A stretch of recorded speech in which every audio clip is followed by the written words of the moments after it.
हाँ, मुंबई की सड़कों से आईपीएस तक बनी घटना। हाँ, मुंबई की बरसात से भीगी हुई सड़कों पर सुबह का अंधेरा अभी पूरी तरह सटा नहीं था।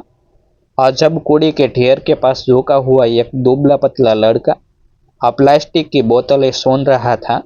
उसके कपड़े गंदे थे, पैरों में चप्पल नहीं थी और चेहरे पर उम्र से पहले आई थकान साफ दिखती थी।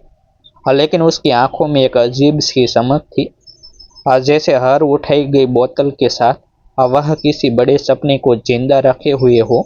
उसका नाम था अमन, एक अनाथ लड़का जो बचपन से ही मुंबई की सड़कों को अपना घर मान चुका था और कबाड़ बेचकर जैसे तैसे पेट भरता था और लोग उसे देखते और नाक सिकोड़ कर आगे बढ़ जाते। लेकिन अमन हर गुजरते इंसान को ऐसे देखता था, जैसे उनमें से कोई उसे उसकी मंजिल का रास्ता बता देगा। एक दिन जब अमन कबाड़ बेचकर लौट रहा था, तो उसने एक बड़ी सी इमारत के बाहर लगे बोर्ड को देखा, जिस पर लिखा था सिविल सर्विसेज कोचिंग सेंटर। वह वहीं रुक गया, जैसे उसके पैरों में किसी ने जादू कर दिया हो। उसने कई बार आईपीएस शब्द सुना था, जब टीवी पर वर्दी में अफसरों को देखा करता था उसे लगता था कि यही लोग होते हैं जो गरीबों की मदद करते हैं और गलत करने वालों को सजा देते हैं। उसके मन में अचानक ख्याल आया कि अगर वह भी ऐसा अफसर बन जाए तो कोई उसे गाली नहीं देगा और कोई उसे धक्का नहीं देगा और कोई उसे कूड़ा बीनने वाला नहीं कहेगा। और डरते डरते वह उस कोचिंग सेंटर के अंदर चला गया। और रिसेप्शन पर बैठा आदमी उसे ऊपर से नीचे तक देखता रहा और फिर तिरस्कार से बोला, क्यों आया है? अमन ने कांपती आवाज में कहा, सर, मुझे आईपीएस बनना है, फीस कितनी है? और यह सुनते ही पास खड़े कुछ लोग हंस पड़े। एक आदमी बोला, पहले अपने कपड़े तो देख ले, फिर अफसर बनने के सपने देखना। दूसरा बोला, यह कोचिंग तुम्हारे जैसे लोगों के लिए नहीं है, यहाँ अमीर बच्चों की लाइन लगी है। किसी ने कहा, तू बस सपने ही देख सकता है, अफसर नहीं बन सकता। अमन की आंखें भर आई, लेकिन उसने फिर भी कहा, सर, मैं मेहनत कर लूंगा, बस एक मौका दे दीजिए। जवाब में उसे दरवाजे की तरफ धक्का दे दिया गया और कहा गया, बाहर निकल, समय खराब मत कर। वह बाहर आकर सीढ़ियों पर बैठ गया। मुंबई की भीड़ उसके सामने से गुजर रही थी, लेकिन उसे ऐसा लग रहा था जैसे सारी दुनिया रुक गई हो। उसने खुद से पूछा कि क्या गरीब होना गुनाह है? क्या सपना देखना सिर्फ पैसे वालों का हक है? तभी अचानक एक कार रुकी और उसमें से एक महिला उतरी। वह वही थी जिसकी जान अमन ने कुछ महीने पहले एक सड़क हादसे में बचाई थी। उसका नाम था ईरा देशमुख, एक ईमानदार पुलिस अधिकारी। उसने अमन को पहचाना और हैरानी से पूछा, तुम यहाँ क्या कर रहे हो? अमन ने रोते हुए सारी बात बता दी कि वह आईपीएस बनना चाहता है, लेकिन लोग उसे भगा रहे हैं। ईरा कुछ पल चुप रही, फिर बोली, अगर तुम्हारा सपना सच्चा है तो उसे कोई नहीं रोक सकता। पढ़ना चाहते हो? अमन ने तुरंत सिर हिलाया। हीरा उसे अपने साथ ले गई और बोली, आज से तुम मेरे घर में रहोगी और पढ़ोगी। यह रहा तुम्हारा स्टडी रूम, एक छोटा सा कमरा, एक मेज, एक कुर्सी और कुछ किताबें। अमन के लिए वह किसी महल से कम नहीं था। उसने पहली बार साफ बिस्तर देखा और पहली बार किसी ने उसे इंसान की तरह बात की। अगले कई महीने अमन ने दिन रात पढ़ाई की। सुबह उठकर अखबार पढ़ता, फिर किताबों में डूब जाता और रात को देर तक नोट्स बनाता।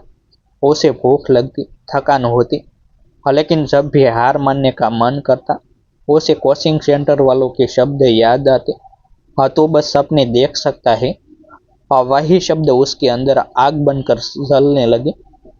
हीरा जब ऑफिस से लौटती तो उसे पढ़ते देख मुस्कुरा देती और कहती, मेहनत करने वालों को एक दिन जवाब मिल ही जाता है। समय बीतता गया और एक दिन अमन के हाथ में उसका एडमिट कार्ड आया। उसने कांपते हाथों से हीरा को दिखाया। वह बोली, आज से तुम सिर्फ अमन नहीं, एक उम्मीदवार हो। परीक्षा का दिन आया।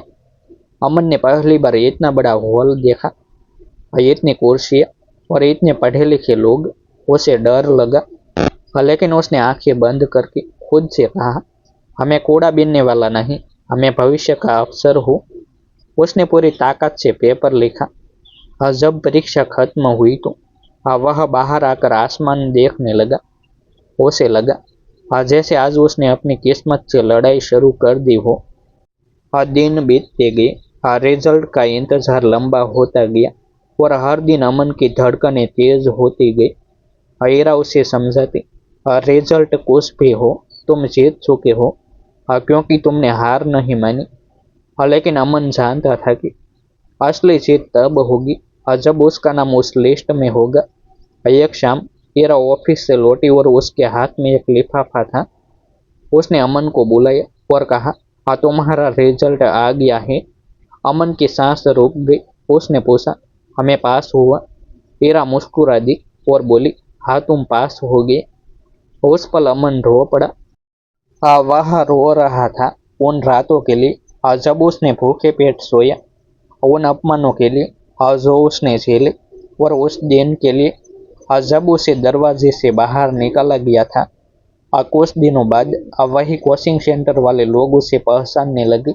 वही लोग जिन्होंने कहा था कि यह कोचिंग तुम्हारी नहीं है, अब कह रहे थे, हमें माफ़ कर दो, हमें नहीं पता था कि तुम इतना कर सकोगी। अमन ने सिर्फ इतना कहा, गरीबी गुनाह नहीं होती, मेहनत इंसान को बड़ा बनाती है। अमन के लिए रिजल्ट पास करना मंजिल नहीं था, बल्कि सफ़र की असली शुरुआत थी। क्योंकि अब उसे असली दुनिया के सामने खुद को साबित करना था, और यह रास्ता पहले से भी ज़्यादा कठिन था। आज जब वह ट्रेनिंग के लिए अकादमी पहुंचा तो वहाँ बड़े बड़े अफसरों के बेटे थे, महंगी गाड़ियाँ थी, चमकते जूते थे और फराटेदार अंग्रेजी थी। अमन उनके बीच अपने पुराने जूते और साधारण कपड़ों में अलग सा देख रहा था।